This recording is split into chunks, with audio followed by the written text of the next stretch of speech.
اچھا مجھے ذرا یہ بتائیں کہ صدیق اکبر 3 دن جو غار میں رہے ہیں اور فاروق اعظم کہتے ہیں کاش میری ساری زندگی کی عبادتیں لے لیں اور وہ 3 دن کی غار والی جو عبادت ہے وہ صدیق مجھے دے دیں۔ فاروق اعظم نے کہا میری زندگی بھر کی عبادتیں لے لیں اور وہ جو 3 دن غار میں صدیق اکبر رہے ہیں اور جو عبادت کی ہے وہ مجھے دے دیں۔ اب کسی حدیث میں نے نہیں پڑھا، میں کسی تشریح میں آیا کہ صدیق اکبر نے وہاں نماز پڑھی تھی کہ نہیں۔ باہر تو نکلتے تھے تو دشمن آ جاتے تھے، اندر تو بیٹھنے کی بھی جگہ نہیں ہے، تو نماز پڑھی ہے کہ نہ پڑھی کسی حدیث میں نہیں لکھا۔ ارے صدیق نے 3 دن کیا کیا ہے؟ اپنی دان پہ مصطفیٰ کے چہرے اقدس کو ٹکا کر مصطفیٰ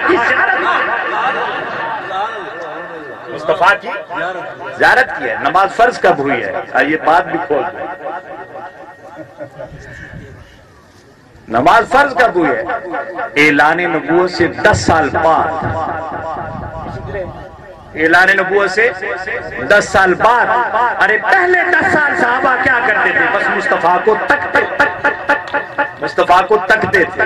ابھی پہلے تکنے جوگے تو ہو جائیں پھر پڑھنے جوگے۔ ازاں ازل سے تیرے عشق کا ترانہ بنی، نماز اس کے نظارے کا ایک بہانہ بنی، ادائے دید سراپا نیاز تھی تیری، کسی کو دیکھتے رہنا نماز تھی، کسی کو دیکھتے رہنا، کسی کو دیکھتے رہنا نماز تھی۔